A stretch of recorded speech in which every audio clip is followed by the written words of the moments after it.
I'll just quickly run through, to start with, our involvement, or I represent VEAC, Victorian Environmental Assessment Council, our involvement in this issue, if you like, and where we're at with our work. VEAC is a 5-member independent statutory authority that reports to the Victorian Minister for Environment and Climate Change. There's our council members. I'm one of the dozen or so staff members. And for the work that we're presenting today, we have a community reference group and a scientific advisory group that advises the council. The council reports directly, as I said, to the Minister for Environment and Climate Change in the Victorian Government. At the moment, that's Gavin Jennings.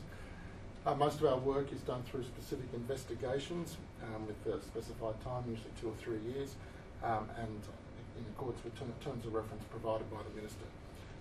We make recommendations for public land. We operate under our own act. We make recommendations for public land, but many of our recommendations overlap with private land or have consequences for private land, and we certainly collect information about private land to provide context for our investigations on public land.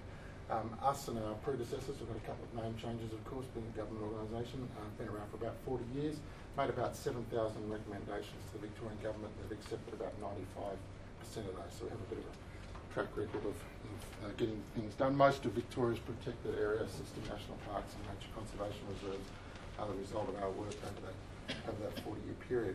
So the investigation that's of interest today is the remnant native vegetation investigation. One or two we've got going at the moment. So the state government made a request to us in July 2008. We published a notice of investigation. We have an obligatory 60-day public consultation and submission period after that. The first one on the right over there. And we've got about 73 submissions, which is pretty modest by our standards. And we put out a discussion paper in June this year, which is this document here. And I believe there are copies over there that people can help themselves to if we've got enough, which I'll talk about in a minute. And the public submission period for that finished on the 30th of August, so about a month ago.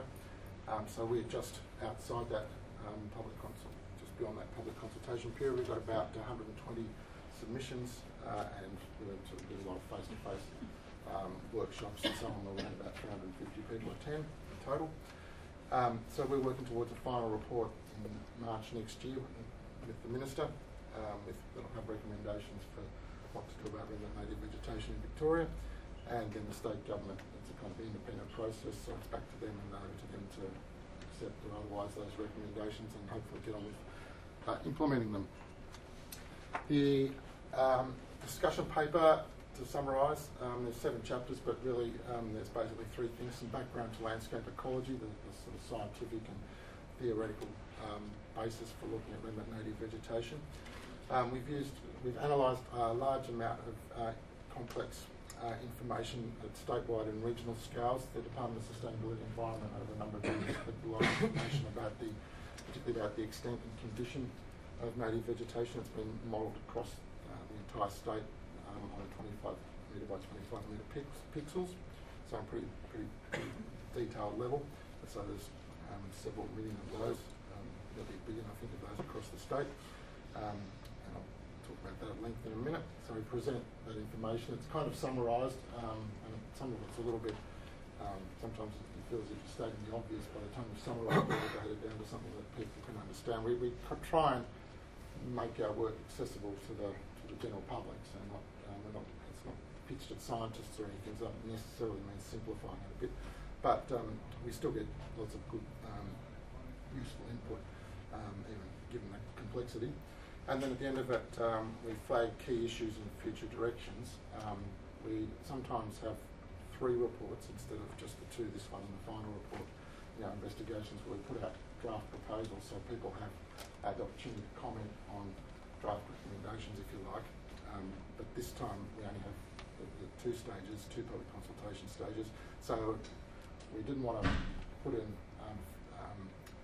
draft recommendations kind of detailed without giving people the opportunity to be involved in what we're calling future directions. But at the same token, we didn't want to bring out final recommendations without people having a chance to see where we were heading. So we've got some directions, as we call them.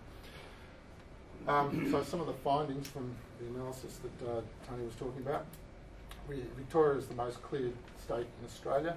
About 70%, for the investigation, the state's been divided up into two parts, if you like, fragmented landscapes and largely intact landscapes. So largely intact landscapes are big blocks of forest in the Alps and the Mallee and so on. So the rest of the talk will be about fragmented landscapes, and about 70% of the native vegetation has been lost in that area. Fragmented landscapes account for about 80% of the area of Victoria. So it's basically typical rural landscapes. But this analysis suggests there's a little bit more native vegetation out there than previous analysis, because it's based on higher quality satellite imagery than previous analysis. And they've in particular been able to detect a lot more grassy native vegetation than was previously there. And so a lot of the previous estimates are just based on tree cover for Victoria. And so this has picked up more native vegetation. But it's important to understand that it doesn't mean there's any more native vegetation than what there was 20 years ago, just that we're looking at it with a better camera, if you like, and able to detect that native vegetation. The analysis shows that about 4,500 hectares of native vegetation, this analysis is based on data of 2005, about 4,500 hectares of native vegetation being lost every year in Victoria, and about 3,000 of that is grasslands or grassy woodlands, mostly grasslands.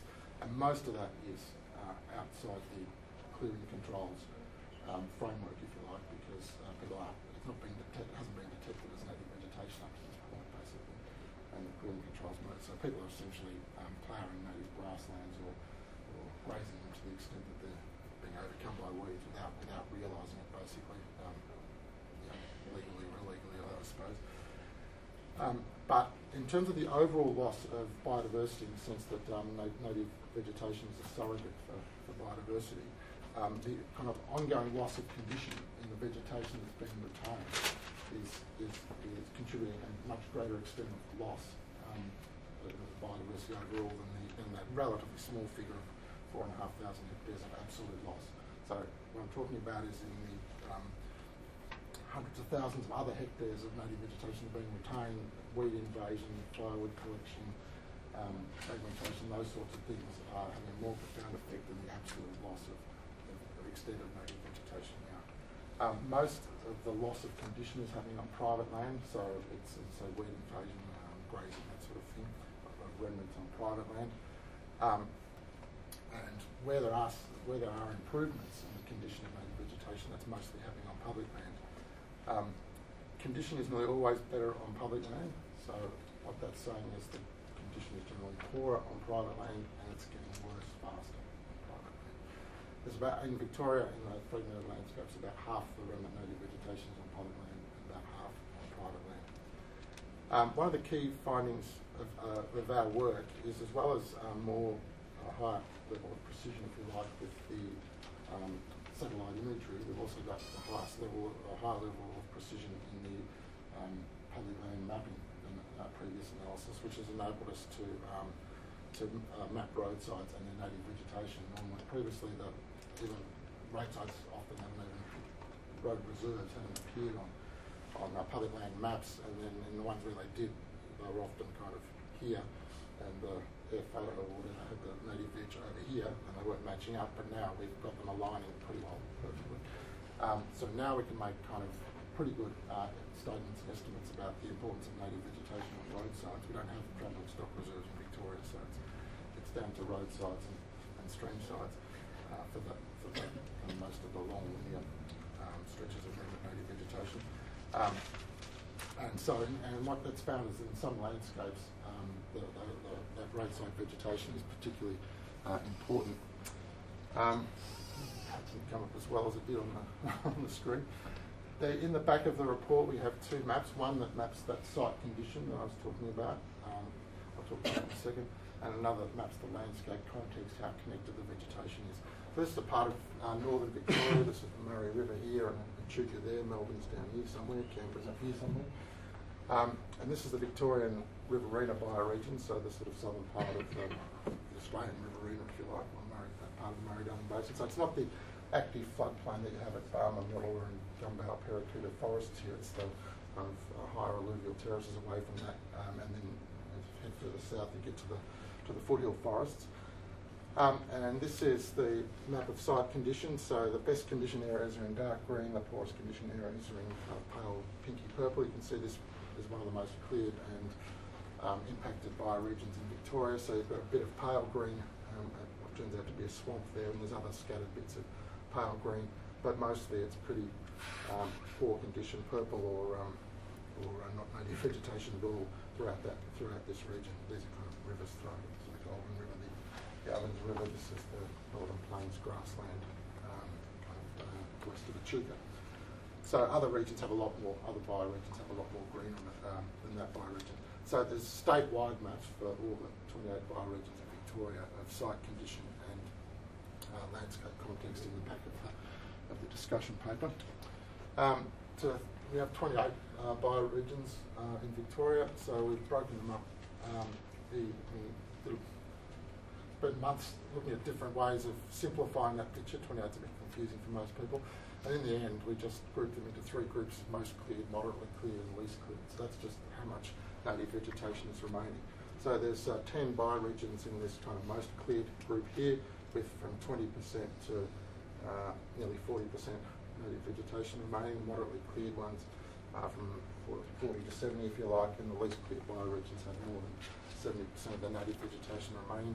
And we've mostly focused on these two groups, with the thinking being that if these bioregions that have got 70 and sometimes more than 90% of their native vegetation remaining, if they're a priority, God knows what sort of state these sorts of bioregions are in. So we're focusing on the most and moderately cleared bioregions. This is pretty well everything I'm presenting here is in the report, so if people look at it in more detail, it's available in the hard copy of the report, which is also on our website as well. If you Google VEAC, you'll find this quickly. This is a graph in the report that shows, as I was saying, the importance of road sites. This is road sites in those same 28 bioregions: most cleared, moderately cleared, least cleared again. And this is the proportion that road sites, native vegetation on road sites, make up. The percentage that they contribute of the total native vegetation as the denominator, and the native vegetation on public land. So you can see in that Victorian Riverina bioregion that we were looking at a minute ago, road sites contribute more than a quarter, nearly a third of the native vegetation on public land. And in other, particularly in these northern Victorian bioregions, such as the Murray Mallee, 10% of the total native vegetation is on road sites. And we're particularly interested in that on public land. That's what we make recommendations about, and that's the easiest point at which to make the easiest point to intervene to improve things, I guess, from a government point of view. And you can see that in the most cleared bioregions, that situation of road sites having an important role, at least in terms of extent, is most dramatic. It's less so in the moderately cleared bioregions, and road sites don't have much native vegetation. There aren't many road sites really in those least cleared bioregions. So some of these, and that's averaging across the whole bioregion. All these bioregions will have wetlands or swamps or bits of mallee and so on. So in the most cleared parts of those bioregions, some parts of the volcanic plain was about 20% cleared. There'll be some parts, 20% native vegetation remaining. Some parts will be more like 5%. And I suspect in those parts of those bioregions, road sites probably contribute more than 50% of the native vegetation remaining. There's a